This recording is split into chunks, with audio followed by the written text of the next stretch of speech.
Because remember, in ancient times, temples would be built over many decades to complete. So, what are the major ceremonies that were done?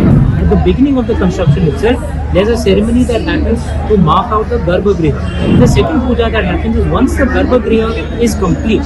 That's the sanctum sanctorium. Once that is complete, then the Vigraha, the Murti is placed in there, and you can do a Pran Pratishtha Puja. In ancient times, temples would be built over many decades, and some temples took, like the Kailash Mahadev temple, took more than 100 years to be built.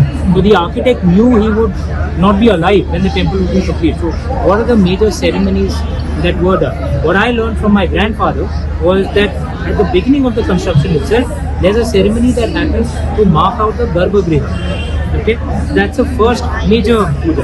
Then the second puja that happens is once the Garbha Griha is complete. That's the sanctum sanctorium. Once that is complete, then the Vigraha, the Murti is placed in there, and you can do a Pran Pratishtha Puja. And then the third major ceremony is when the entire temple complex is done. Remember, when it's a major temple like the Brihadeshwara temple, there are no ancient temples in North India. They were all destroyed in the invasion. You have to find them only in the south. It's not just one temple, there are multiple temples in the complex, which takes many decades to be complete. So the third ceremony that happens is once the entire temple complex is complete and the main Mandir Shikhara, the spire is also complete, you do the Purna Kalasha at the top. So that's a third ceremony. So my understanding, and I'm assuming the Garbha Griha, the sanctum sanctorum is complete.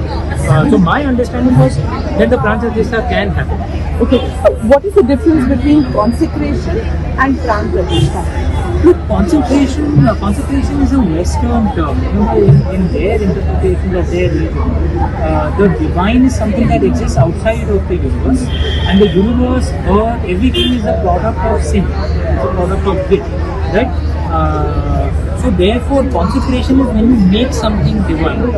But in the dharmic way, the way of Hinduism, everything is already divine. So the entire, you and I are divine. That's what Namaste means, about the divine within you. The trees, the mountains, everything is divine. So it's not really strictly consecration. Pran Pratishtha is that particular temple, the type of Deva or Devi that you have in there.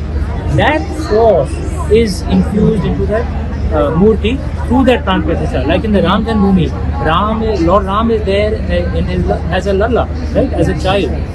You can have Lord Ram as a king, as it is in the Orsha, as he is in the Orsha temple. You can have the traditional Ram Darbar, right, with Lord Ram, with Lakshmanji, Sita Ma, and Lord Hanuman. Out here, he is there as a child. So the Pran Pratishtha would take that into account. Subscribe to Midday India. Get direct notifications on all our videos by clicking on the bell icon.